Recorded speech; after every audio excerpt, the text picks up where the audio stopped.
All right, so yeah, so this is the tool I use to underwrite. So first off, we'll just start putting in some just basic data on the property. So this is Rochester Apartments. So I'll go ahead and put the name in. We'll put the address in, which is this right here. Yep. Oh, now I see why you said you would hold on to it because we'd have to bleep out the address and all that. Oh yeah. That's what I'm saying. So I can Yeah, wait, you're right. wait to post all it.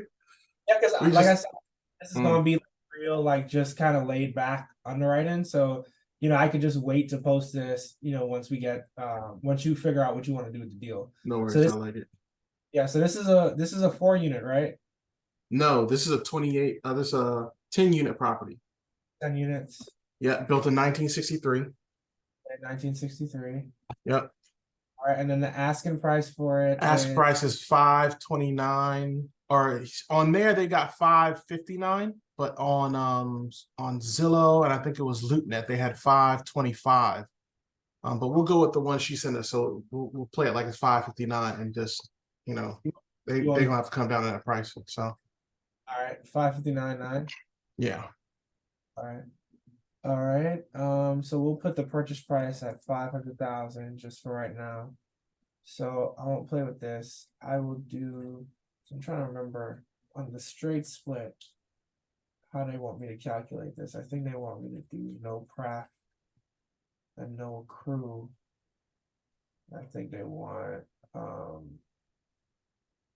let's see, LP returns. 80-20 split looks right to me. Actually, I'm gonna just keep it as 100 right now, just cause, and then we'll fool around with that later. Right. It's not gonna be an acquisition fee or asset management fee. This deal too small for that. And then earnest money will be 1% of the purchase price.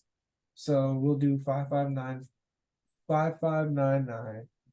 1% of 5599 is 55.99.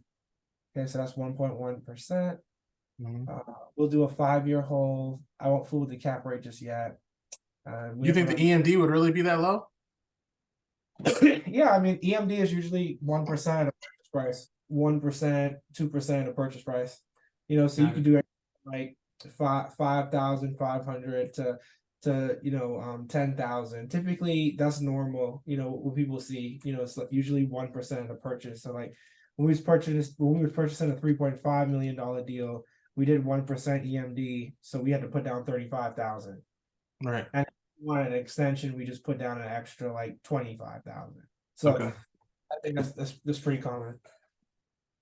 So do we have financials on this deal? I think we do, right? They went ahead. This is the folder for it. Yep. All right, let's do this. Let's see. Add shortcut to Rochester. How do you access it? Okay, here we go. Okay, so what we got here? Okay, we got a rent roll. They use Upfolio, so they use the same property management software I use. Right there, I can tell. Because of structure. Yeah, just the structure of it, I can tell. Financial data. Okay, so this is our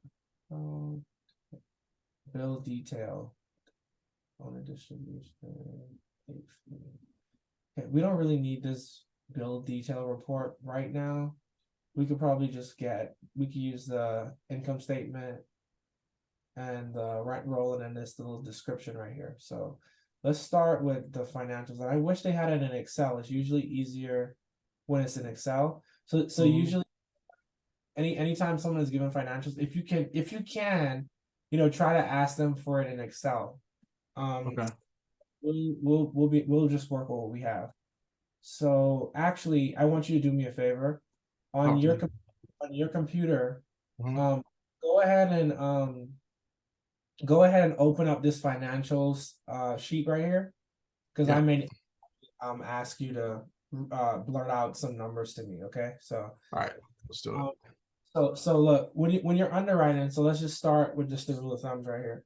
When you're underwriting, you usually want to look at the income on a T3 basis and the expenses on a T12 basis. So do you know what that means? T3 and Yes, T. to the trailing 3 months and the trailing 12 months. So we'll go from what's today? October. Yeah, October would be September, August, June, July would be the T3, and then mhm, T12 would be the same time last year. exactly, right. So on the income, we look at it on a T3 basis. Do you know why we look at it on a T3 basis? Not on a T3. I assume. Well, I assume it's because that's going to give you the most accurate look on who's actually in the property and who's not. Yeah, that's close. That's close. So typically a lender is going to look at your income on a T3 basis because Hmm. income, unlike expenses, is more accurate when you look at it on a shorter term basis. So Got the it. the most recent 3 months is usually how the lender would look at it. So since we're going to be applying for a loan on the property, we want to look at this the same way a lender would look at it. So Right. we'll be the last 3 months of full revenue on the property right here. So that would be July, like you said, August and September. We'll take those 3 months. So Right. we want to add these three numbers up and then annualize it. So Okay. do you have the do you have that do you have the sheet up where you can kind of like read off to me Yeah, the I can read off the numbers. You want July 1st, right? yeah, July? Yeah. You want to go total TOI, or you want to go total No, rent income? just give me total actually give me Rent the straight. total operating income. So this Okay. which is the rent income because I don't see the only charge This they is have in DG admin charges in October. So yeah, we'll it's the use same number. yeah, let's use the total operating income and give me the numbers from July, August, and September. All right, let's go. July is 47.22. Mhm, Um August is 48.44, mhm. and September is 63.63. All right. So what I'm gonna do now, we'll go ahead and add these up. You gonna have or does it matter if we add the point? Never mind, it doesn't matter if we add the 0.00. I don't know what I'm talking about. Fine. So I'm gonna add these three up. Mm-hmm. I'm gonna divide this number by 3 Okay. and multiply it by 12.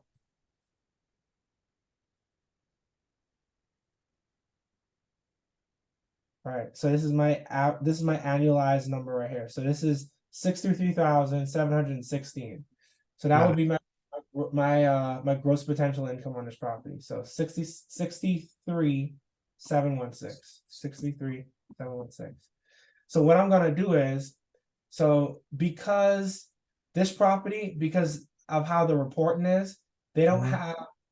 have vacancy or concessions or loss to lease in here. They Okay. do have other income. You see that right there, this other income right here, the DG Yep. ad, but Yep. a small amount, we're not even gonna look at that. So on this report right here, I don't even have to worry about vacancy, concessions, or loss to lease. I could just put this as 0. I don't have to worry about other income either. I could just leave this as 0. So we'll just use this number right here, 63,716, right? So now let's look at the expenses. So And you expenses, did that, and make sure if I'm clear, you did that because it allows you to see what the number looks like if it's fully occupied at all times. well, no, not really. This is just our trailing 12 that we're working on right now. This isn't our Right. performance. This is just we just putting in the seller's numbers right now. When I Got it. put in Okay. when I put in my performa, then I'll start looking at vacancy and concessions. But for Right. right, I just want to understand how is the property operating right now based on the seller's numbers.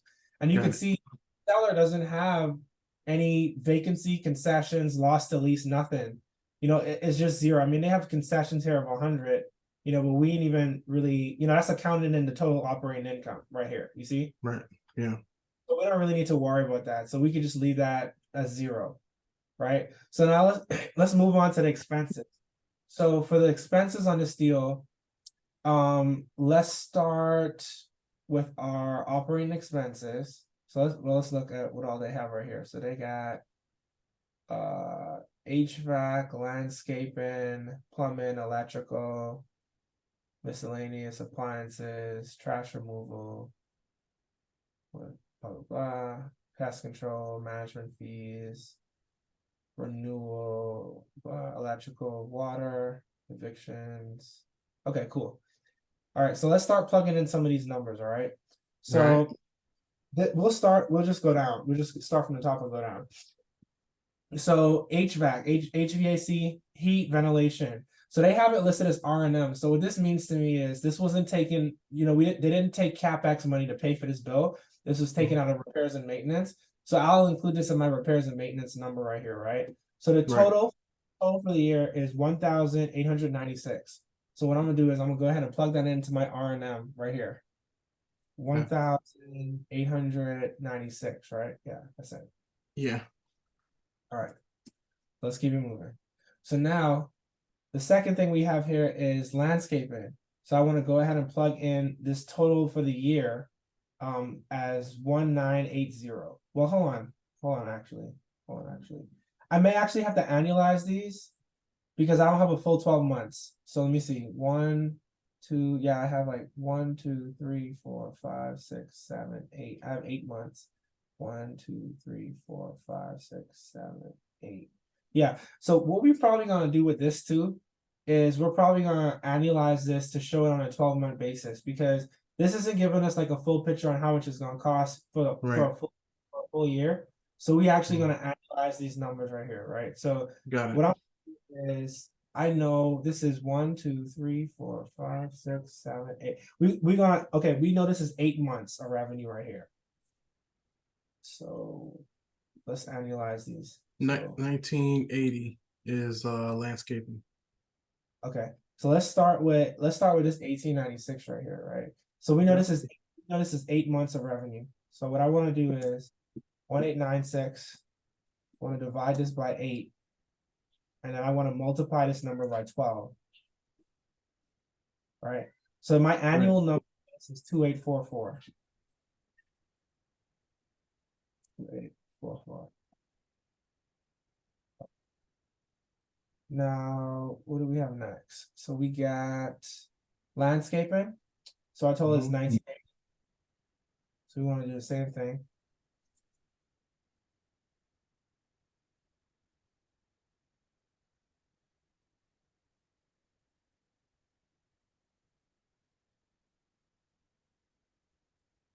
$29.70.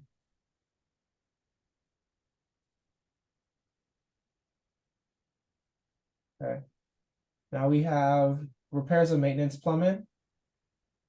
So this is 430.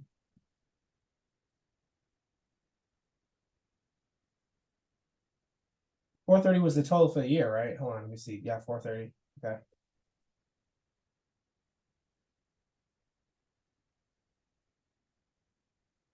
$645. And that's $645. That's plumbing. So that's gonna go in R&M. Add that there. All right, now we have electrical. It's 225.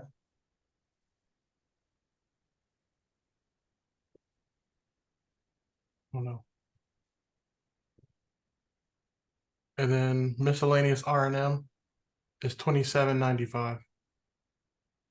So hold on 1 second. We were at electrical. Yep. This is electrical 37.50.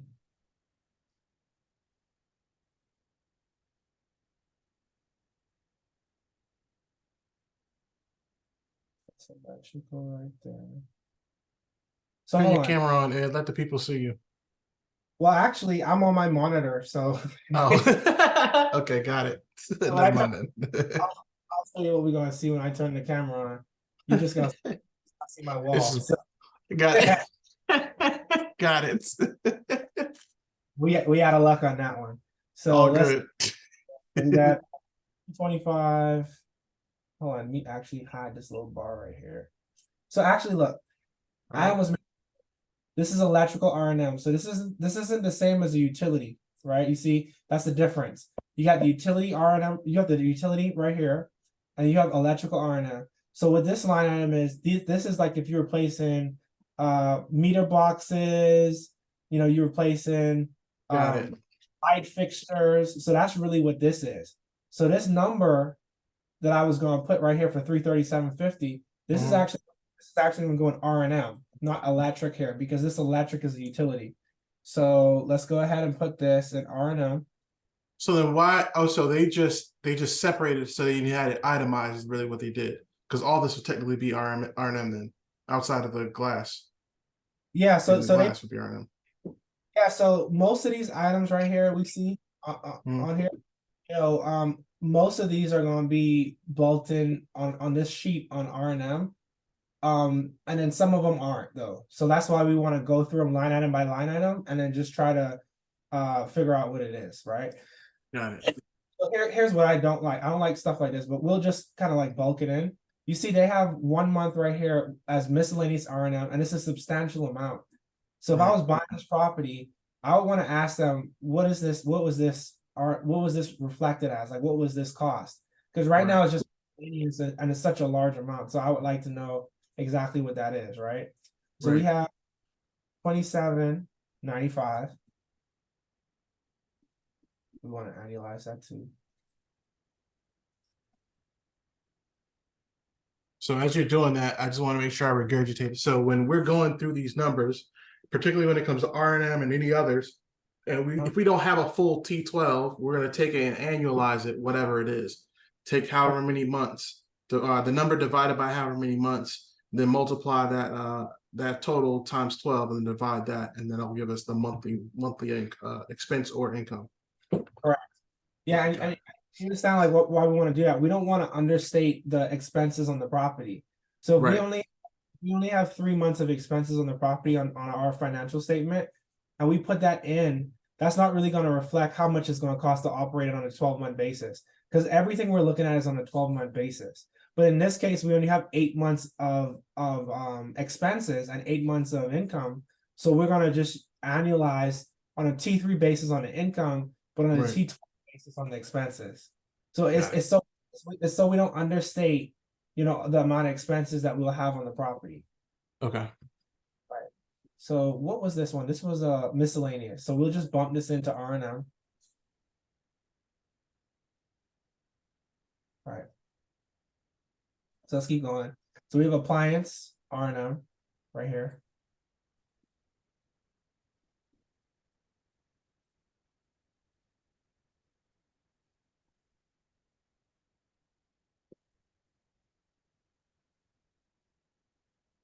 So for appliance, I'm probably just gonna lump this in with our R&M numbers as well.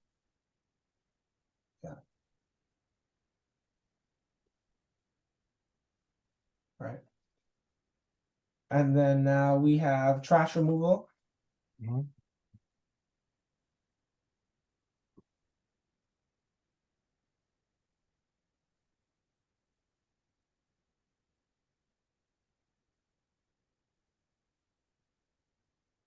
So for this trash removal, you see I have a separate line for trash removal here. Right. Yeah, because that's like a contracted service. So what's the difference between a contracted service and repairs and maintenance? So repairs and maintenance is something that can be out of nowhere. Contractor service is something that you can control that number. You know exactly what it's going to be every time. Correct. So a contracted service expense is typically an expense where it has roughly the same frequency and cost. Right. Something that has the same frequency and cost month over month. Repair and maintenance is more sporadic. You may have 1 month where it's like 100, you may have another month where it's 1,000. Right. So that's just a high level way of like differentiating the two. Usually, if it has a similar consistency and cost, it's usually a contracted service. So if we look at this trash removal, we could see we have a month of 286, 572, which is probably they paid it twice because they missed this month. That's what it's looking like. You have another month of 286, another one of 286, 286, 572. You see they paid 2 months almost to look like this because this one is 0, 286. You see it's a similar frequency and cost.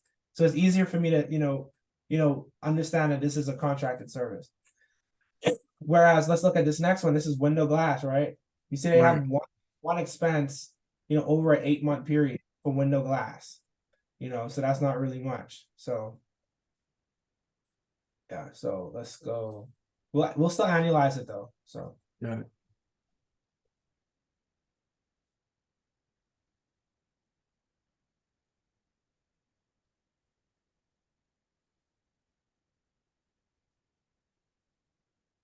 33750.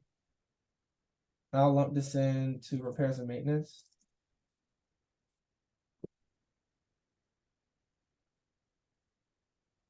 That's interesting. Yeah, we had another expense that was like the same amount, 225. I wonder what that one was. Let me see. Okay, that was R&M. So yeah, that almost tripped me up just now. I was like, did I enter the same thing twice? So you see, you always want to double check your numbers. So Yep. no, this is the whole separate expense right here. It's just the same amounts right here. So we want to keep going down. So right now we have pest control. So typically pest control is a contracted service. This may be a situation where they're billed like once a year, for the amount. I'm still probably gonna lump this into contracted service because that's typically what pest control is. And what I'll do is I'll just annualize this cost.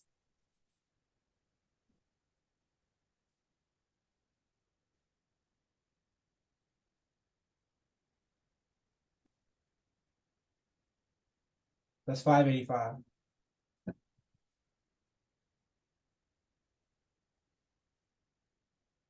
What I'll do is I'll rename this pest control. Okay. Okay. I must have did something here with electrical. You see it went out right there. Hold on, let me see. I had 33750. I must have clicked delete by mistake right there. All right, let's keep going. Management fees. So this is property management fees right here. Yep.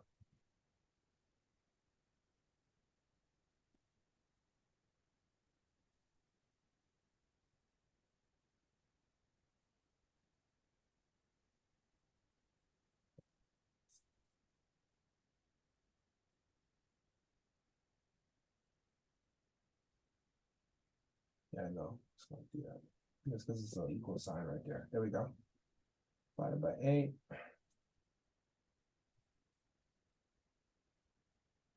Six 209.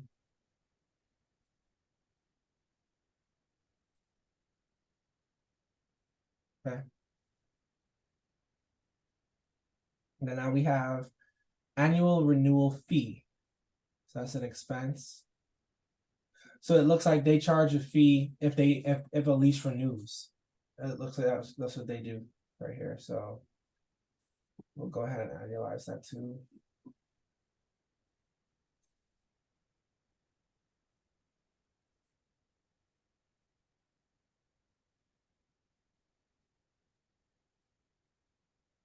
So for these fees, I'll probably lump this in with property management fees as well. You see why I'm doing that? Yeah, because it's part of property management. Every time they get a new lease, they're gonna get paid.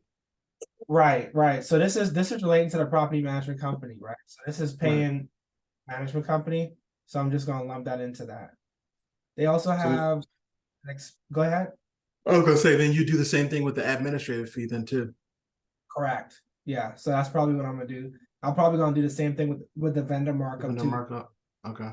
This admin fee, when they sign a new lease, they're probably charging the tenant an admin fee, and the Right. property management company, just based off these expenses, they're probably getting a portion or all of that administrative fee.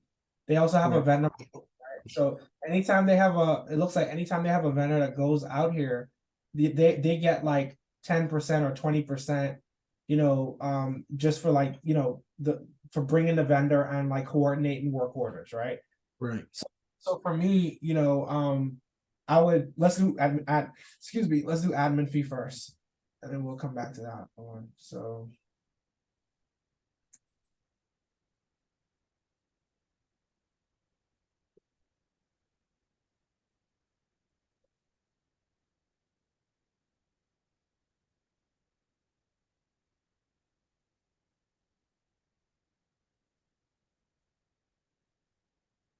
all right, so now we doing vendor markup right here. So I'm thinking about this one right here. Now, I mean, you can look at this two ways. You can say, okay, the vendor markup was relating to a work order. Right. So what that would mean is, when someone went out to fix something, there also was a cost incurred on the labor side, for completing that work order. That's one way to look at this, and I'm probably gonna do it this way, just because it's relating to R&M. Not really the actual management of the deal. It's almost like relating to R&M. So it's like when I have a work order that goes out, I'm putting this vendor markup on completing that work order. So when you're doing financials and stuff, the main thing is making sure that this is reflected somewhere, right? The worst thing.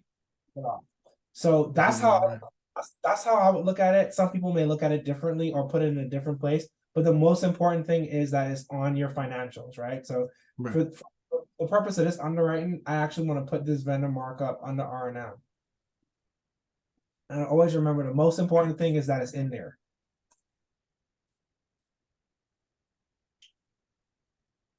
Right, but normally just depending, because of how it's frequent, but it is kind of all over the place too. It's not like like you said, it's not like it's a contracted action. Yeah, you just remember it's not just the frequency of it, it's also the cost of it too. You know what I'm saying? And that cost is all over the place. Yeah. Frequency and cost. So, with this one, it is it is frequent month by month, but it's not like a predictable or recurring cost, because you don't have a specific amount of work orders that are going to happen every single month. Right. Whereas when I have landscaping, I know I have to cut the grass 3 times a month. Right. Or maybe 1 month is 2 times a month, but that usually doesn't change. I can have a month where it's 2 work orders. I can have a month where it's 10 work orders. So I'm not really going to put this under contracted services. I would much rather represent this under R&M. Got it. Yeah.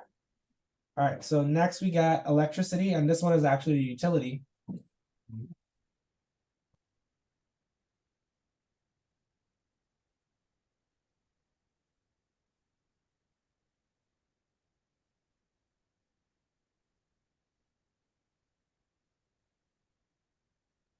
I almost messed up again. You see that? About to put it.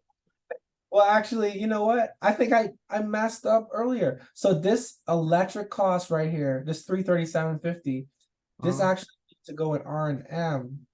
And I think I did it twice already. $337.50. I did do it twice. So I had $337.50 once, $337.50 twice. Let me go up. So this first one right here was $225. Electrical R&M, so I have that $225. Annualized, that's $337.50. And we had another amount in R&M that was window and glass for $225. Annualized is $337.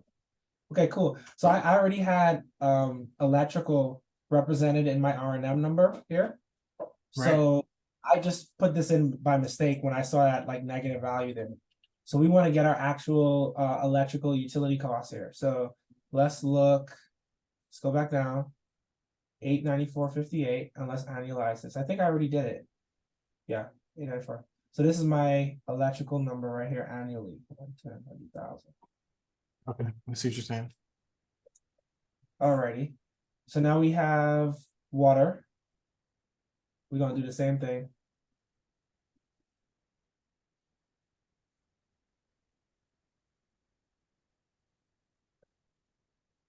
All right. Times 2. All right. Okay. And then what else we got here? Evictions, legal expenses, 53, 55. Which is very low, by the way. One eviction is usually $900. Good gracious. So this is probably just literally like a notice, Right.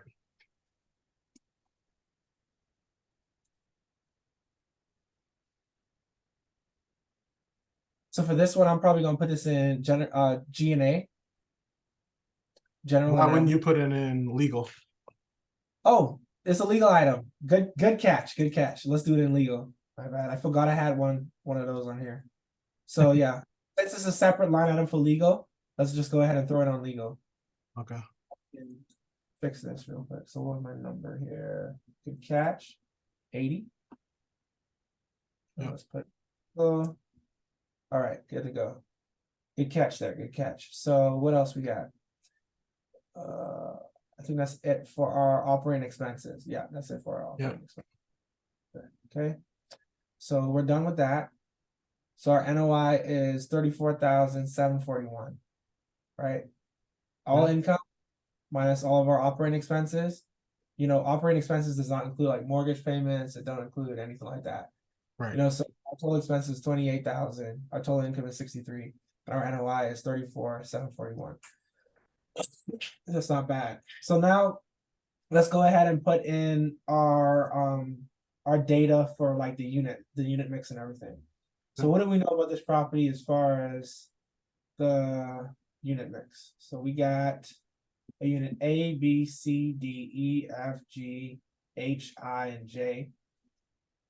And I think I saw another piece of paper where they actually had it broken down on, did they have like the type of units, like 2 bedroom or 1 bath?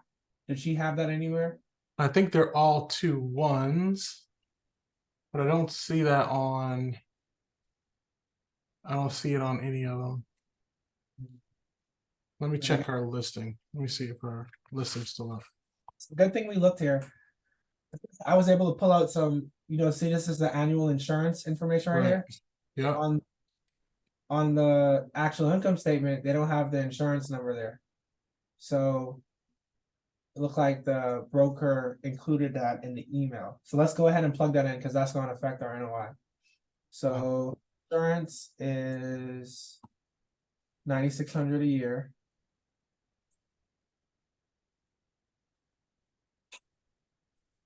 Okay.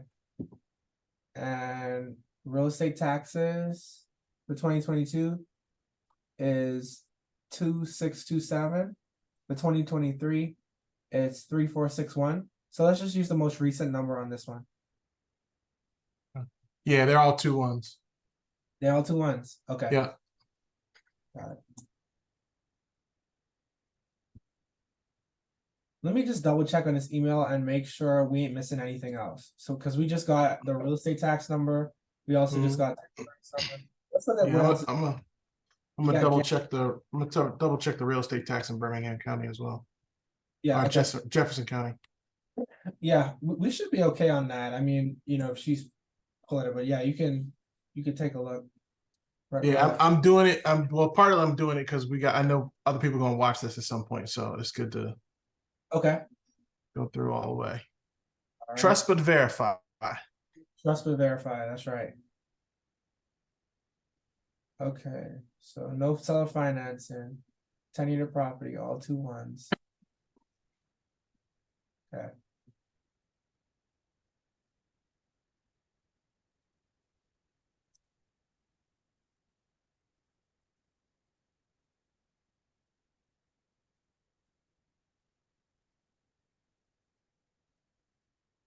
Let me start trying to put in some of this information right here.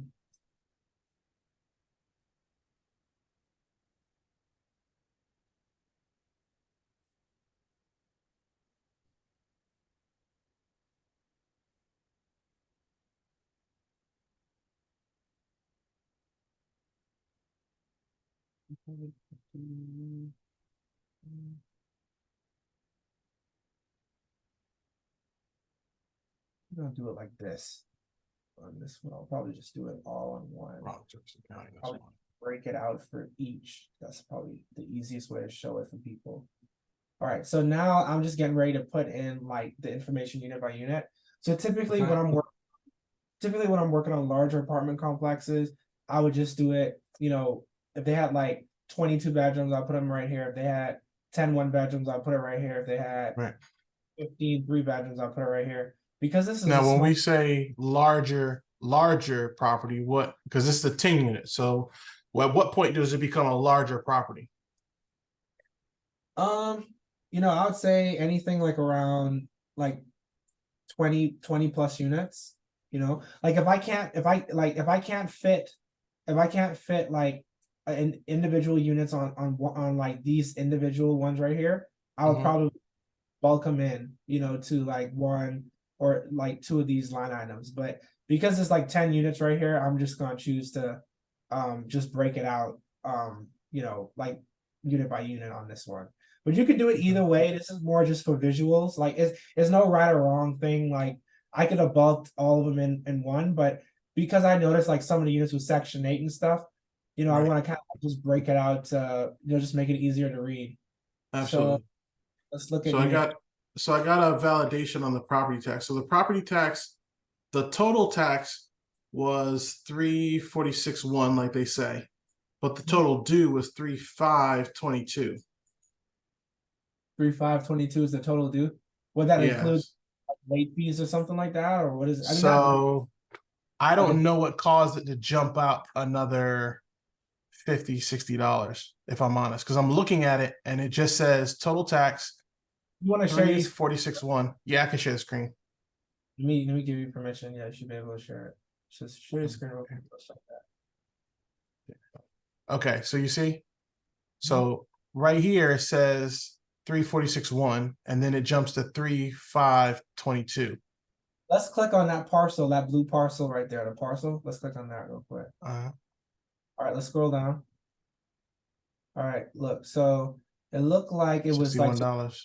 fees and interest right there that they added on there. So let's use the number that the county website has because it includes like that fee and interest right there. So we'll Got it. use that 52294 numbers. That's a good catch right there. So let me update our underwriting. Let me see if I can pull up. I'm gonna pull up 22 too. Yeah, let's just use 23. Okay. This is the most recent year. We'll just use that one. 35229. 35229. Let's do that. 3522294. Okay. All right, I'm gonna share my screen again. Okay, it's all yours. Ready? Cool. So now let's start plugging in some of the information on each of these individual units. So unit A, let's just go off I'll just go off of the description that she had. It looked like it was a little easier. Unit A, 425 a month.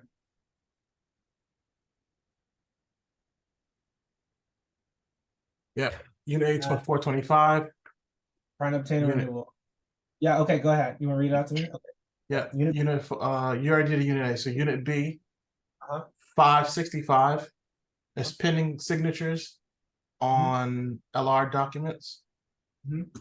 Unit C, 650, Mhm. pending eviction process. Mhm. Unit D, 725. Lease valid to 24 or 824. Unit E is, this one's weird. It says Birmingham HABD. Yeah, it's like section 8. Pays section pays the 595 pending possible tenant move out, blah blah blah. So what's the actual rent? So what unit is that right now? This is Unit okay. Unit E. So it looks like we on unit E. E. Okay. 543 paid by section 8. Right. So lease currently trying to get month-to-month basis. right. So it looks like let's verify to see what the total rent is each month for that unit.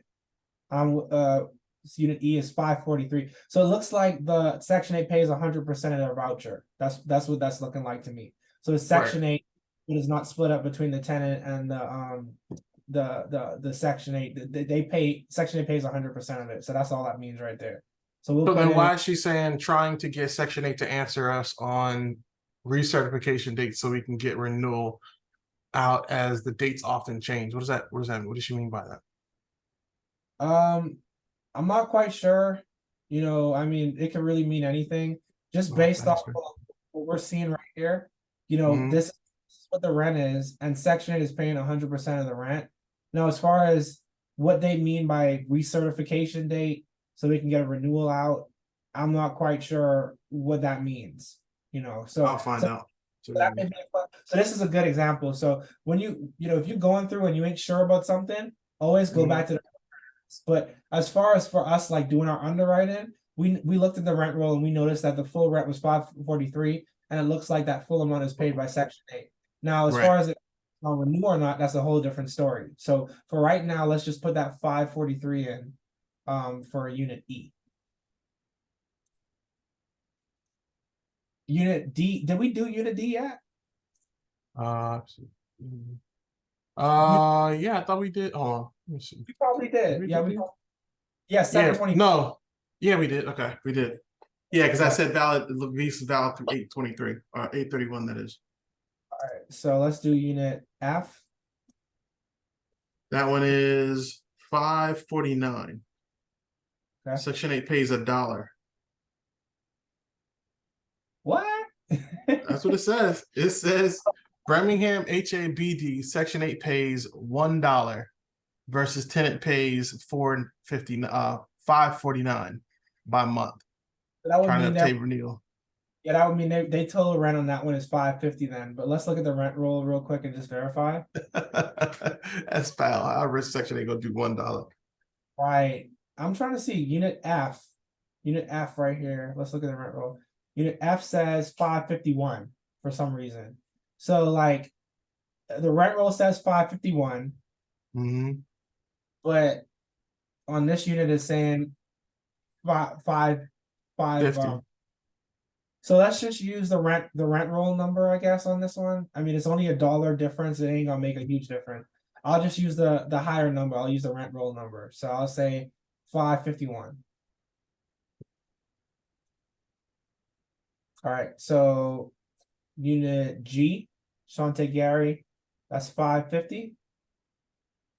Unit G is 380 plus 170. 380 paid by Section 8, 170 paid by the tenant.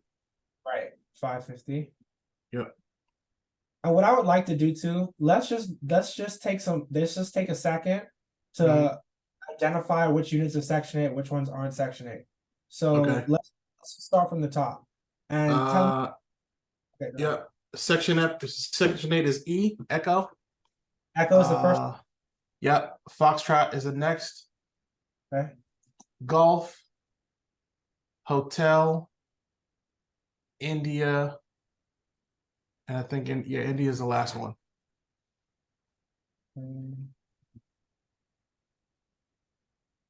Okay.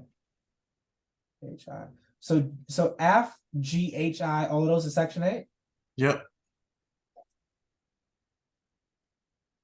So I just want to do this just so visually we know which units are Who's Section Section 8, 8? Right. which ones market rent. So it's more just to understand. Okay. Cool. All right, we got that. So let's finish this up. Yeah. I think we stopped at G. So what do we have for H? H is 595. 95. Possible tenant move out requiring repairs necessary as a unit to remain in Section 8. Right. Please ask maintenance for more information on this. All right. Unit I 695. That's right. Yep, 695 for unit I, and then 695 for unit J. 695 for the last two.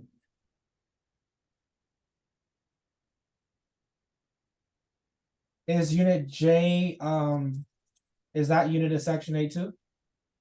No. No? Okay, cool. All right. Now, do we know these floor plans? Does it say that anywhere? It's not on the rent roll. What, as far as like 2-1? Well, I'm sorry, the square footage of it. Do we know how big the units are? This is like a no, it doesn't say how large the units are on any of the information on the site. On the listing, it says the total size of the property is 9,340 square feet. Square footage. Okay, square footage it has for units is 906. Okay, 906 each unit. Yep, for each unit. All right, Lisa great. has on the listing. Okay, and then you found that where? That was on the LoopNet listing. Remember, I told you the price on LoopNet is different than the price they have advertised on what she sent to us. Got you. Okay, perfect. So great job, like going ahead and looking that up. So that would mean, excuse me, our average square feet on the property is about 9,060 square feet. Yeah. Our average rent on the property is about $599. So now what I would like to do is I want to see what can we rent these 2 ones for in the market, right? That's what we want to do. So I'm gonna look at 2 websites. I'm gonna look at apartments.com and we're gonna look at Zillow. I already know this is in Ensley. Yep.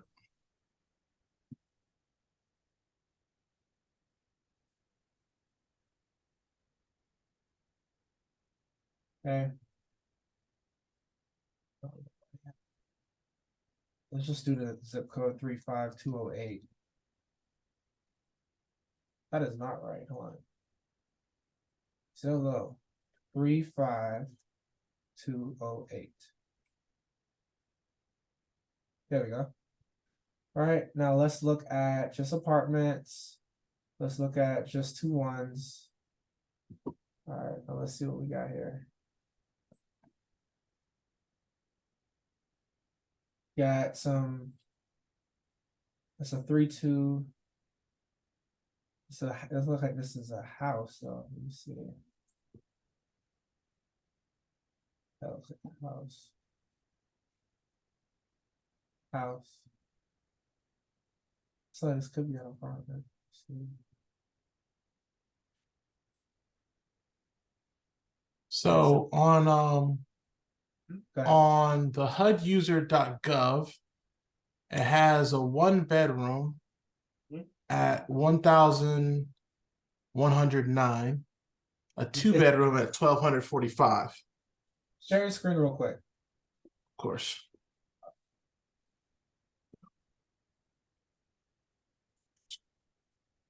So this is what the HUDuser.gov has. Right, and this is a great point. So we wanted to share this on the web on the recording. So this is a good website to see like what the fair market rent is in a given market.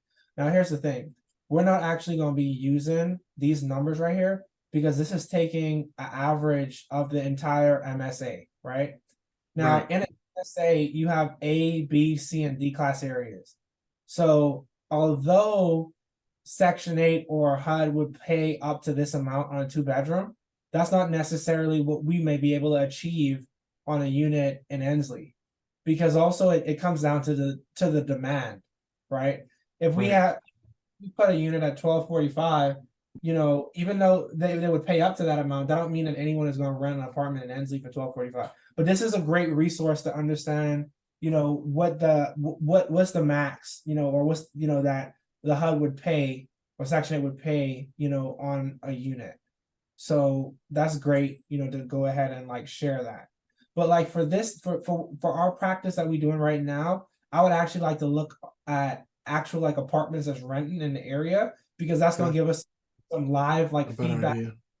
Yeah, like some live feedback in the market on what exactly is going on. So appreciate you sharing that real quick. So I'm gonna go ahead and put this back. So yeah, I mean we got some 700 units, some 900 units, and I'm really familiar with the area, so I'm just taking a mental note of that.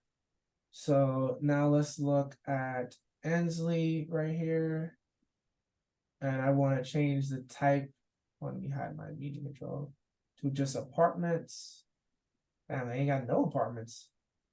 They got one large apartment complex. I'm familiar with this one. Let's check this one out. So they twos on this one is 895. I think this is kind of high though. I'm familiar with this comp right here. It just seemed kind of high to me. I don't know if we can get this on the property. So we got one at 895. We got a couple. Because I don't think the layout on ours is as lavish as that is. Right. So let's just make some general assumptions, right? So we're getting 695 on the property already. I own a property that's kind of similar to this. I'm getting like 725 on it. It's in Fairfield, another area to Ensley. So let's just use some high level on this, and let's say we could potentially push rents to, it's telling me about 785. That's what I want to go with right now. But 785 is what I want to start out with. So let's just do that for the purpose of this. And here's the thing. This is the initial underwriting. This is the initial pass of the deal, right? We're just looking at it high level.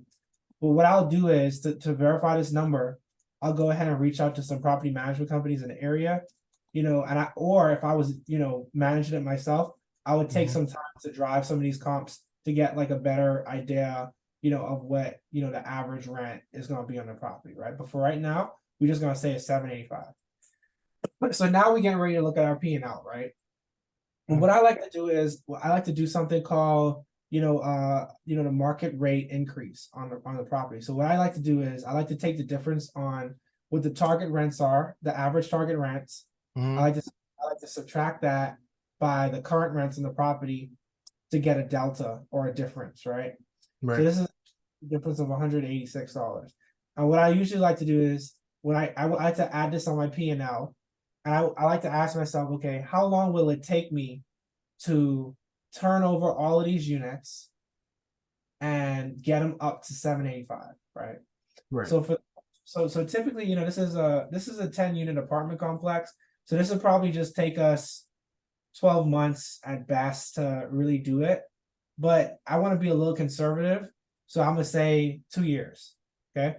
So what Yeah. I'll do, I'll take this number and divide it by two. So I'll get $93 of premium each year. So what we're gonna do is we're gonna add this $93 in our average monthly rent for years 1 and 2.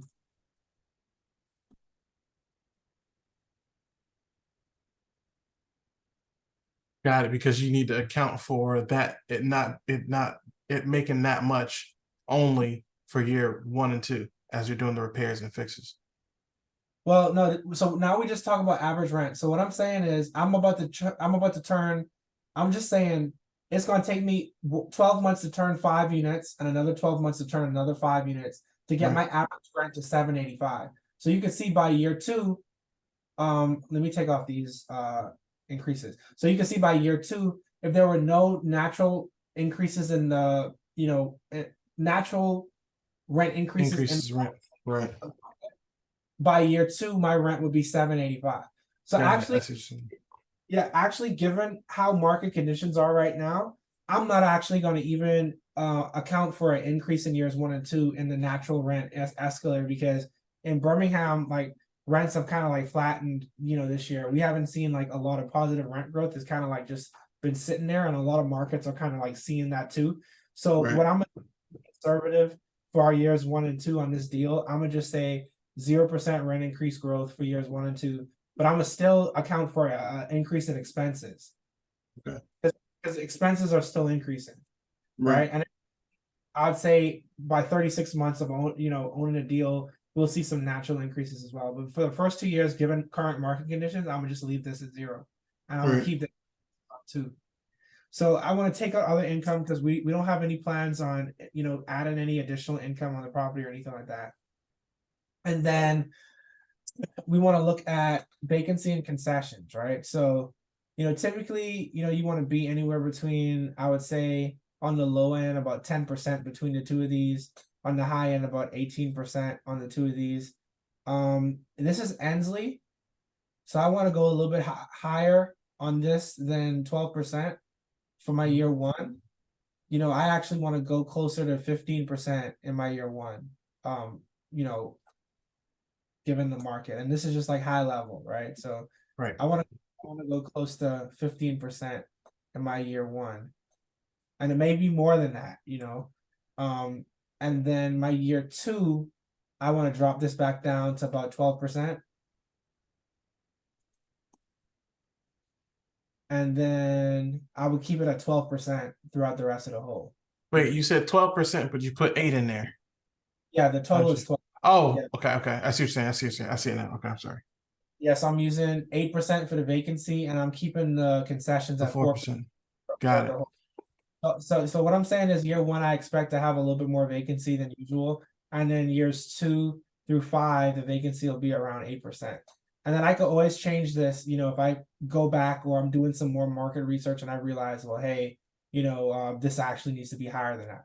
But remember, this is the first pass of the deal, and usually when you're looking at when you're doing your initial underwriting, the main thing that you're trying to get is understanding if this deal is on a high level worth pursuing, and also being able to extract questions to ask the broker. That's the main thing Got it. that you want looking at when you're doing your initial underwriting. So I already have one question I would like to ask the broker on this one is on the income statement, like what's that miscellaneous income? You That know, two, yeah, 21, 25 on the right, property.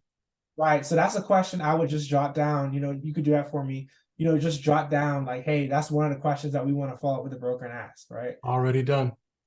Right. Okay, awesome. So with our pro forma right here for real estate taxes, typically I would reach out to so not to confuse the audience, let me just zero out all of these real quick. So those were just placeholder numbers that was right there. Okay. So that didn't have anything to do with the deal. So let me start in fresh. Let's start from the top. And this is our year one. So this is our projections. This is our pro forma or how we believe that we can operate the deal.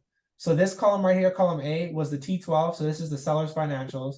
And column D is how we believe that we can operate the deal in our year one. So let's go ahead and look at real estate taxes. So for real estate taxes in 2023, this is what the tax amount was. And typically the best way to get an idea of what this tax number is going to be is to reach out to, an attorney that usually deals with tax protests. They'll usually be able to tell you based off of your purchase price by using a millage rate they'll be able to tell you kind of like what they think the new property taxes are going to be, right? For the purpose of this underwriting call, we'll just assume a 25% increase in taxes. That's just a high level number that we're going to use as a placeholder right now until we can verify, what it's actually going to look like. So let's just assume 25% increase, which is going to be like about $880, right? So I'll add that 25% increase to the previous year, and I got $403.75. That's just a 25% increase. That's what we're doing right here. So let's look at our insurance number. So I want to kind of understand per unit what insurance is costing us. So you see per unit, that's what this column is. Column E is like the per unit cost. So all that's saying is if you divide 960 by 10, I'm sorry, 9,600 by 10, which is the amount of units, you'll get 960, which is like a per unit cost. So you can see $9,600 is about almost $1,000 per unit, which is kind of high. But this is what the seller's finances are, so we're gonna just kind of, we could either leave it how it is, or we can go ahead and like put it up a little bit. For right now, let's just leave it how it is until we can get some insurance quotes that come back, right? Contracted services, we're gonna just leave that the same. Trash removal, we'll leave that the same. Water and sewer, let's just go ahead and leave that the same. So for legal, I actually want to go up a little bit on legal. I already know it's gonna cost me, at least like roughly like $900 per eviction in Birmingham. So I actually want to go up a little bit on this number for my year one. And I actually want to do, let's just say I have to evict 2 people. I want to just go ahead and assume $1,800 in year one. But what I want to do for my year two is I'm gonna go back down to about 900. And it'll stay at 900 for the rest of the whole period. So what that's saying is I may have to evict 1 person each year. And then, for year one, I'm assuming I have to evict 2 people. So that's just what I'm doing right there. So for my property management fees, I want to go ahead and try to match what they have right now. So I had 7% in right now, but I want to go ahead and kind of like try to match what they have here. Okay. Which looks like it's around 9.5%, give or take, something like that. Yeah, like 9.5, 9.6%. We just gonna go ahead and put 10% to be safe, okay? So okay, so you're matching what they actually have in the actuals. Right. On this one. Yeah, so I looked at the actuals, and right now it's costing them about like 9.5% to manage it. So I'm just going for 10% just to be safe. Okay, got it. Right. So we're gonna just look at this as if we were doing, third-party management, or even if it was being managed in-house. If you own a property management company, you still want to charge a management fee on the deal. So we'll just look at it like similar to like how it's being operated right now. So repairs and maintenance, they have 12,442. So we're gonna leave that number the same. And grounds and management, they have 2,970. We're gonna go ahead and leave that the same. So this is our first pass of the deal. So we also have a line item called CapEx reserve, right? So this is Right. basically, you know, amounts that you want to put back each month, in savings, to ensure that when you have CapEx expenses, you're still covered, you're still covered. Right. So I like to do $300 per unit per year. So I'd say $300 times 10, and that's $3,000 a year in CapEx Mhm. reserves, which should work out to be about $250 a month. Well, $300, well, yeah, but 200, yeah, but $250 a month, something like that. Yeah, $250 a month, 3,000 a year. Right. Syndication accounting, we're not doing a syndication on this one, so I'll just leave that at 0. If I was doing a syndication, that may cost me an average like $12,000, $15,000 a year, but we'll leave it at Right. 0 because we're doing a syndication on it. So closing costs, we gotta just leave this on a high level at 4% right now. So I'll just leave that in. Refi and exit, I won't fool with this. I'll just leave this how it is. So let's move on to CapEx reserves. So I want to go ahead and build a budget for how much it's going to cost us to renovate each of these units, right? Got it. Just zeroing all this stuff out. Now with me knowing that the plumbing looks like it's cast iron, this is where that expense would go into, right? Well, yes, on this same page, correct. But right now we're gonna look at just interior turnover costs right now, right? Right. Tracking. Get into like exterior. So for interior turnover costs, let's see if we can look at how these units look real quick. So they don't look like bad units. Are all of the units kind of like in this, excuse me, in this similar condition? I haven't gotten they won't let me walk through it, so I have to assume as a moment, no. But yeah, I haven't been able to walk through it. They want me to sign a contract before I can actually walk through it, which Okay. is weird. It's not an LOI as opposed to a contract. So Let's just look at some of these pictures they have just to kind of just get a high level understanding. And remember, these are high level numbers. Once we get on the property, we go ahead and verify all of these, but we just want to get a high level idea, when you say high level, what do you mean by high level? A high level number, a high level thought process? well, this is our initial pass, like our initial look at the deal. So we don't, Right. This is our first look at it. So we Okay, don't so you're saying, and I apologize, I didn't mean to cut you off. So you're saying more of a wide view than a narrow view. correct. Yeah, we just Okay. want to put in some initial numbers in our underwriting to see if it even pencils or it like remotely makes sense. Right. And if it Got it. remotely makes sense, then we'll go back in and we'll try to like nail down these numbers more accurately. But for right now, I'm just using the information I have to try to have like a understanding of like what it's going to cost on a high level. So I'm looking at photos. I'm familiar with Ansley. This is an all brick building. I don't see any HVAC. It looked like they had like No, those, it's all units. these window style units. Yeah. I will get into that when we start assuming like our exterior budget. But just based off these pictures, and what I know about like Birmingham, like the cost, let me just do some quick math. I'll say it's going to cost us about, give or take, about 6 to 7K per unit to renovate it. That's what I'm assume. And that's going to new flooring, new paint, new appliances, labor, some cabinet doors if needed, just like a basic rehab. I'm gonna go ahead and assume about 6 to 7,000 a door, just high level. So that's about 70,000 I want to put aside for my renovations, right? Got it. Now, let's look at equity or like amounts to put aside. I usually like to have at least 1 year taxes and 1 year's insurance and money, saved up, when we're buying the deal. So let's go back and what the insurance and taxes was. So our taxes was, we're assuming is gonna be like about 4,400, and our insurance is gonna be about 9,600. So I want to have about 14,000, put aside for my first year's insurance and taxes, and this is just a safety suit. So for How'd you operating, come up with 1,400 for that? that's just the annual cost of Hmm. taxes and insurance. Got it. Okay.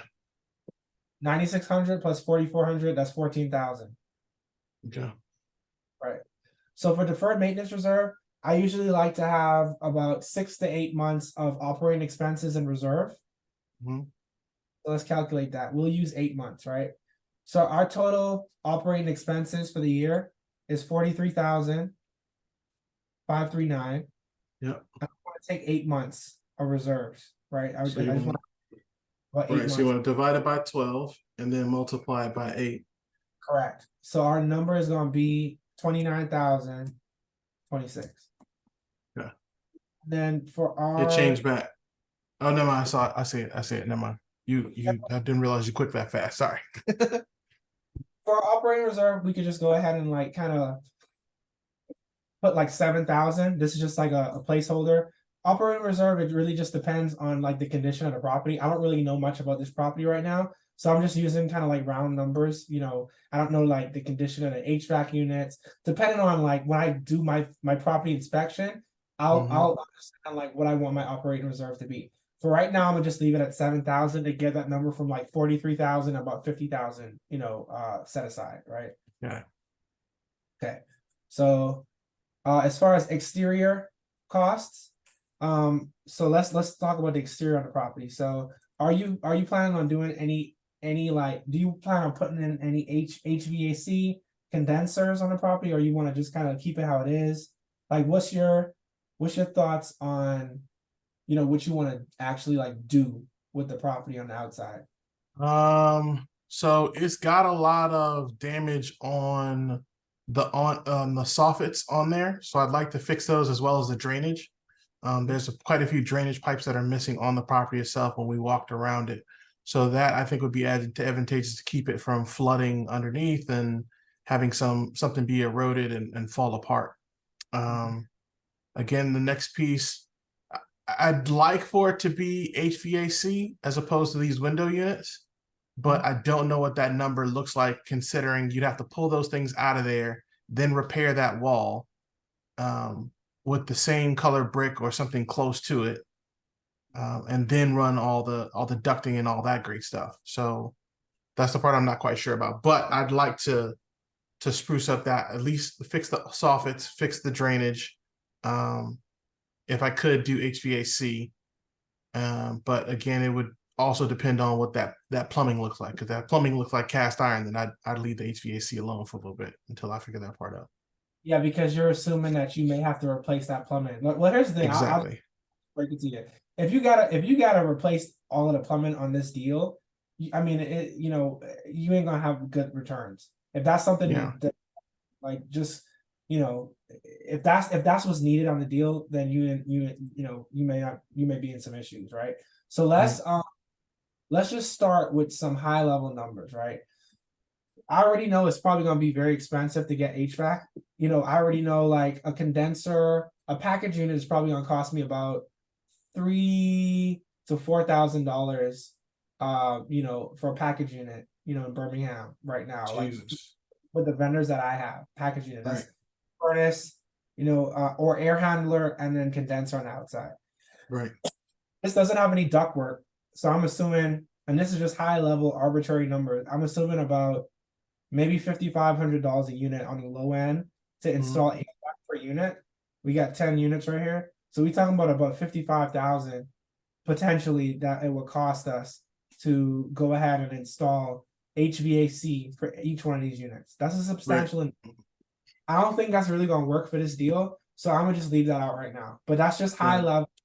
If you were to want to install HVAC, I'm gonna just put this here for like the notes. Mhm. Because if you want to get a copy of this, I'll just say HVAC, and I have it at about 5,500 a unit if you want to do that, right? Right. For Yeah, plumbing, that'd be too much. honestly, I'm not even gonna put that in there either because it's just like if you if you gotta replace all that plumbing, It's gonna try to kill it. It kill the deal. kill the deal. Now I do want to put something in here for roofs. For roofs, this is probably gonna cost us about 7,000, I would say. 7,000 to 8,000 to replace this roof. So I'm gonna just Right. put that just to be safe, assuming that we have to replace the roof right here. And that Absolutely. includes soffit and stuff. We probably ain't gonna be doing much for the parking lot outside of like maintaining it. So I'm gonna put about 1,500 in here to maintain the parking lot. Pressure boss the building, we may want to do that. Rebranding, signage, not really.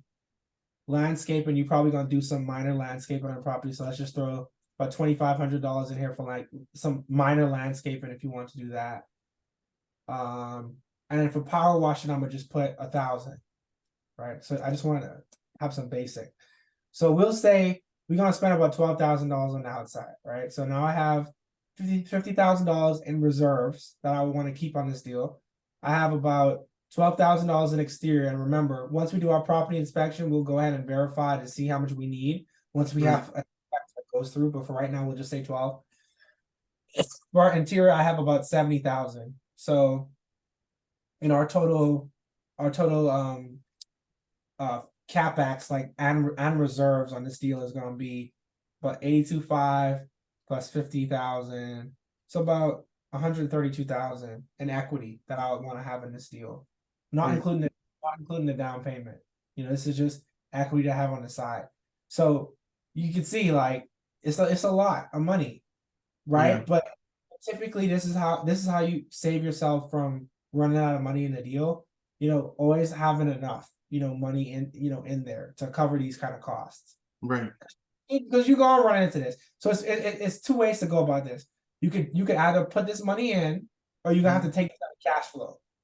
That's really what it is. You Right. either put this money in on the front end, or you take it out of cash flow. That's typically Yeah. what's going. And So definitely put it on the front end. right. So all right, so cool. So we have some initial numbers on the property. So we went through our actuals. We went through our P&L. We did our P&L. We looked at this briefly. We ain't gonna really fool with the refine exit. We just gonna keep this at about 4% on our override right now, just for Mhm. high level. And then we went through our capex on what we think that the spend is gonna be on capex. So now let's go back. Let's go back and let's see kind of like let's look at that on the deal, right? So on this deal right now, we're assuming a purchase price of 500,000. The asking price is 559. I'm just gonna start at 500,000 to see if there's any wiggle room here, right?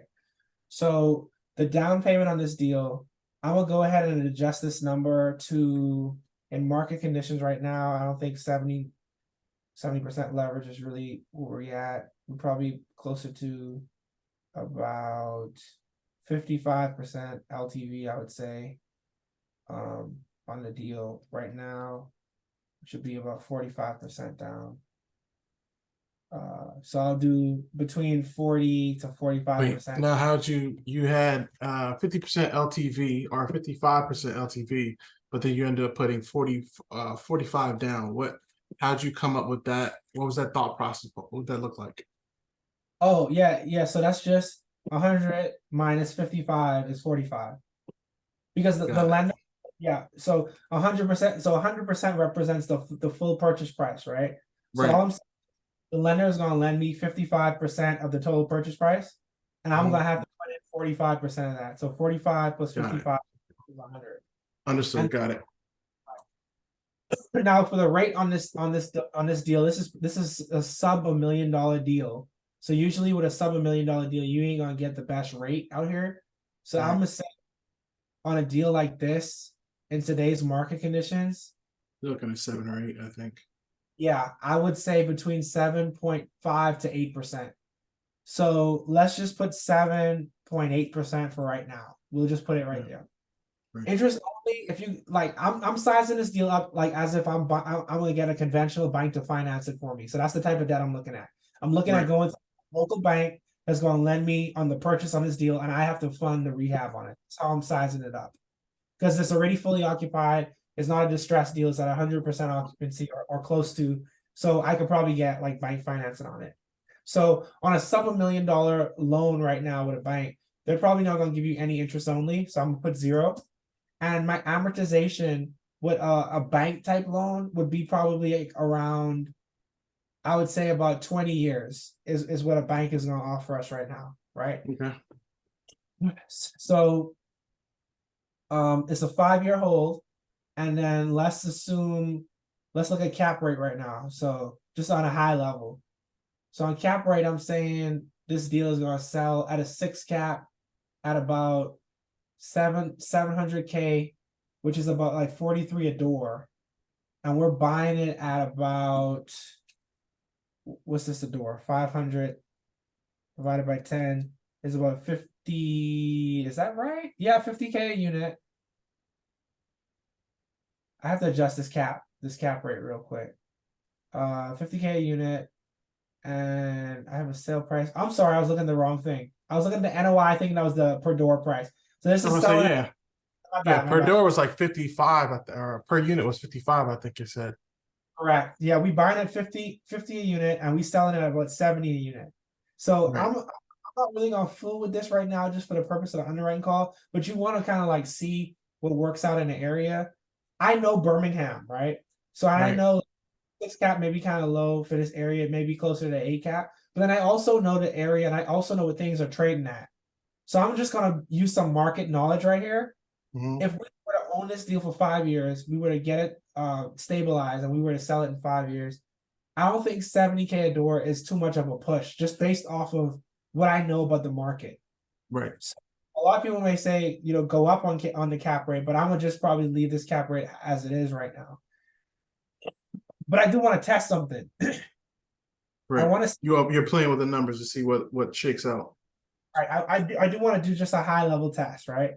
So I want to say, okay, if we're buying this on a we're buying this on a 4.3 cap, and I Right. just want to use high level numbers, and I say, about 10 basis points a year is what we'll see in cap rate expansion. This is just high level. So about Mhm. 50 basis points on a 5-year hold. I'm gonna add 50 basis points to 4.32, the purchase cap that we're buying at. That would put me at about 4.32. What's wrong with my calculator? Hold on real quick. Hold on. 4.32 plus 0.5 is about 4.82, just rounded up to about a 5 cap. And I have about a 6 cap on my exit right now. So remember, we want to go ahead and verify it, but I know this market pretty good to say about 70K a unit on an exit isn't really too much of a reach, right? Right. So now let's look at our numbers right now. And this is assuming, we bought the deal outright. We don't have any partners or anything like that. And this is just our cash flow on the deal right now. It's just like we own 100% of the deal. So it's no split, basically. Let me go ahead and just do it as 100% to the LP, right? So we're the LP in this scenario right now. We own 100% of the deal. We get 100% of the profits. So I'm just assuming as if I was to buy this by myself, right? So if we're buying this by ourselves, our average cash flow on this deal right now as it stands is about 2.06% cash flow. Our average annualized return is about 5.86. Our equity multiple is about 1.29. Our internal rate of return is about 5.41. Here's my target metrics right here. Here's where I like to be when I'm buying deals. I like to be at about a 14% IRR. I like my cash flow to be between 6 to 7%. I like my target IRR to be about 15% to 18%. I like my target equity multiple to be 1.7 to 2x. The target equity multiple just basically means if I'm putting in $100,000, I want to make back 170 to $200,000 from when you add up the cash flow and the sales proceeds right now. So on this deal, as if we're using $100,000, this would mean I would put in 100,000, I get like 130,000 right now. I usually like to see about 170. On an average annualized return, that's taking into account the sales proceeds as well as the cash flow over the whole period. So I'm taking average cash flows I made on the deal and the sales proceeds, and when you add those two together, it's about 5.86 average annualized return. I like to be about 15%. So what that means is I like to see about 6 to 7% on the cash flow side and another 6 to 8% on the back end when we sell it. So we ain't really hitting that right now. Got it. So then as I'm looking at this, knowing, okay, I want to make 60K a year passive, or sorry, 60K a month passive income on my deals, I need to know exactly what that percentage looks like to get me to that number based on each deal that I purchase, which of course this is pretty much what it probably would be if I'm honest. You say you want to make 60K a month per deal? No, so no, just not per deal. That's a lot. But Okay. 60K a month just overall. Like I want to Like, get as many deals as possible. Still not as many deals as possible. I want to get enough deals that I'm making 60K a month for reserve passive income, right? Just living life as my deals are coming through. So 60K a month would put me at, I'd have to figure out the percentage that would put me at per deal to be able to get to that number in the next 4 years. so let's look at your Make returns right. sense? Yeah, yeah, absolutely makes sense. So let's look Okay. at the returns right now. So let's look at the investor returns. So this is going to be our actual cash flow on the deal right here. Actually, you know what? I'm gonna go back to I'm gonna go back to just the project cash flow because this is assuming that we have an investor that's investing. Investors, right? So I'll just go for a high level, our project level returns, which is what we were looking at right now, right there. You see, it's the 1.29%, the Right. 5 annualized return, the 2.06 cash flow. So these are the numbers we want to use. So if you're buying this deal, actually year one, you in the negative. Right. In a year, actually ain't gonna make no money if you buy this deal. So the first 12 months, you actually be putting cash into the deal because remember, you have a higher vacancy in year one. You may have two evictions, all that kind of stuff. Year one is probably gonna be a break even year or a net, break even year at best or a negative year. The year two is when you start seeing some cash flow. You got like 2%, 2.57, 2.9, 3.41% cash flow, right? Right. This is on an annual basis. We look at everything annually. So if we looking at on average like what we made over our 4-year hold, is about 84,546 divided by 5. That's about on average about 16,000 a year. But here's the thing: this 84,000, I'm sorry, this 84,000 is taking into consideration the sales proceeds as well. Sales and right. Right. So we don't want to use that. We want to just use the cash flow. So Right. let's just add up the cash flow on these years. We got about like 29,000 plus the last year is 12. We have about like 42-ish thousand, I think, for the cash flow for each year. And you got that. Yeah, Oh, 42. you mean total? That's Yeah, total. total. Okay, Yeah, got total. it. Okay. That's 42,020. So that's our total cash flow right here. So, if you average that over, well, actually, I'm sorry, we had a negative in year one. Our average is 38,912. My bad, 38,912 because you got a negative in year one. So if Right. you divide that by 5 years, yeah, average cash flow each year is about $7,784. So all I did was I took this 38,000, I divided it by 5, 5 years to get Right. on what I'm making each year.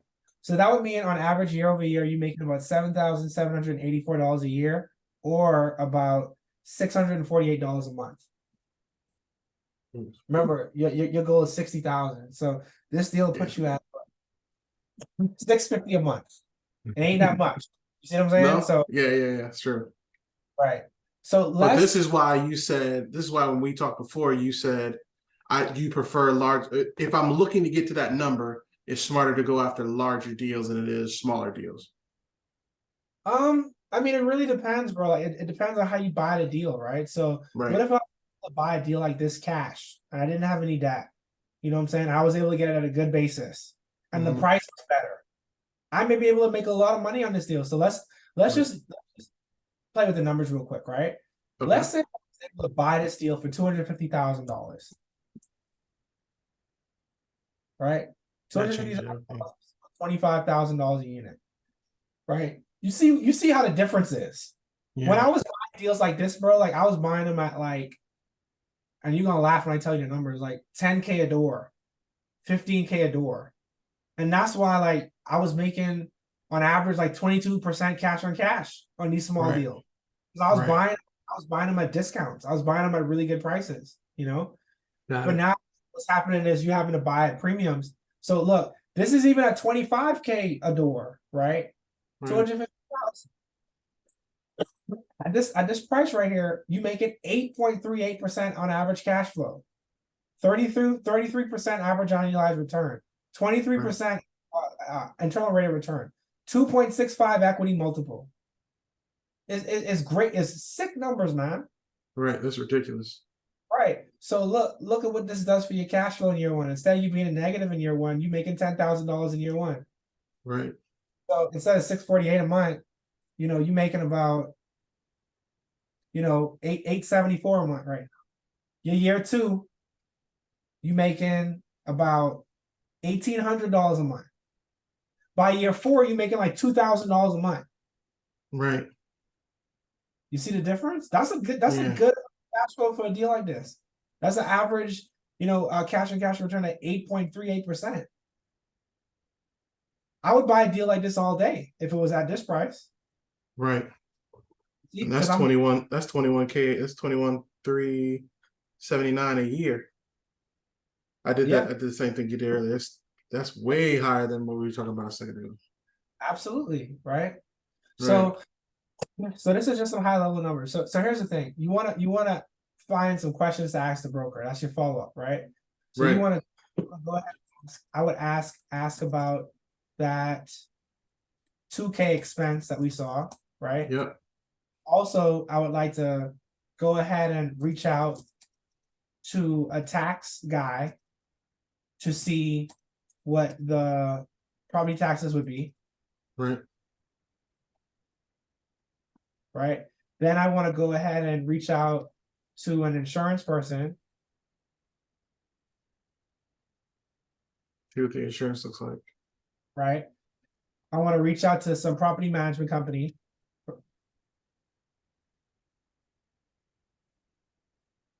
Outside of you. Yeah. To see PM cost. So see, the whole purpose of this first pass at the deal is to kind of see if there's anything on the table here, right? Right. And then also to see questions to ask the broker. That's what the purpose of your initial underwriting is. So now we went through the initial underwriting. We see it around $500,000 is not like negative, right? So it may be an opportunity to be able to work out a price or something. They said no seller finance, and I kind of take it off the table. Another thing I want to see is how far can I push rents? Right. So I want to firm up my rent projections. Because if I can get higher than $785 a month, if I can get, let's say, $1,000 a month, then that number, my cash flow changes. So right now we're assuming at 785, but I want to do my rent comps, and a property manager can help you with this, to do an analysis to kind of see what the rents will be in the area. Yeah. I want to verify with a property management company where can we push rents, right? Because that's going to affect my numbers. I also want to reach out for a debt quote. See, these are just high level numbers right here. I want to see actually if the bank is going to lend me on a deal like this. Right? Because I'm a 7.8% right now, but what if a bank said they can lend me at 6% at a 25-year AM? That helps out my numbers. I went from like 2% cash on cash right now to like 3%. You know what I'm saying? So all of these things, like, help your numbers or hurt your numbers. Now, let me ask you this: if I wanted to, like, we know the target number is 60K a month overall, right? Over the next before I retire in 4 years, how would I look at my target number to make sure my target numbers match my end goal, if that makes sense? How would I adjust those target numbers, or can I? So really, or should I, for that matter? Yeah. So really, to really get into that, we're gonna have to get really like granular, because here's the thing: you could take down a deal like this, right? And your cash flow may not be that good, but you may be able to double your equity.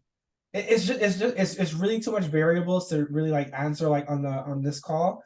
But like, you could do a deal like this where you buy it for $200,000 and you make 3 times your money. Right. Cash flow is 10%. I know you have an overarching goal of 60K a month, but we're able to 3 times your money on a deal like this. So what if you were able to take that capital? Let's say in this deal your equity is 230,000, and you 3 times your money on it. So that means you put in 230,000, you was able to get back $690,000. Right. When you sold this deal, right? So Right. if you were able to make that type of money, man, like, In you know what one I'm saying? shot. Right. Depending on what it looks like. Right. Yeah, I Got mean, it. well, here's the thing. I hope I gave the right number. Yeah, we put in return on member capital, total return on investment, my bad. But about 391,000 is what your total return is. So that would include profits, paying off your debt. You made about, you put in, that's still a great return. You put Right. in, this amount, and then you almost got like, you got a lot more. You know what I'm saying? So it's still Right. you get return right there. So I would still do a deal like this because Yes. If it was at that number though. yeah, I mean, if it was that, now here's the thing. If I'm buying this deal at, now let's look at the asking. We didn't even look at the asking price. Hmm. Look at where it's at on the asking Nah. price. Yeah, cash on cash return. Are you all this work for 1% on your money? Nah, dog. Nah. No, it ain't worth it. Like, so Right. no, can't even do that. You know what I'm saying? So this number has to work for you. So here's like what we got from like this underwriting call. You want to go ahead and verify, and ask questions to the broker. You want to verify all of these things, and then Right. this is tell us. This is gonna tell us like, okay, if there's anything else on the table. Got it. Right. All right. So I'm gonna end the call right here just for the recording. So Of guys, course. thank you for tuning in. This is Eddie Simonet. I'm here with Oliver Perry, and we just underwrote a deal that Oliver was looking at. So thanks, guys. If y'all are interested, my information is, my name is Eddie Simonet, and you can reach me at esimonet@gmail.com, or you can check me out on social media at Eddie Simonet on all social medias. Oliver, how can everyone reach you that's listening? You can hit me at the Oliver Perry Show on. You can find me on YouTube. You can find me on Instagram. You can find me on TikTok under Oliver Perry 38. Anywhere you need to find me, you'll find me under Oliver Perry. Easy peasy. Got you. All right, guys. Thanks for tuning in. Later, everybody.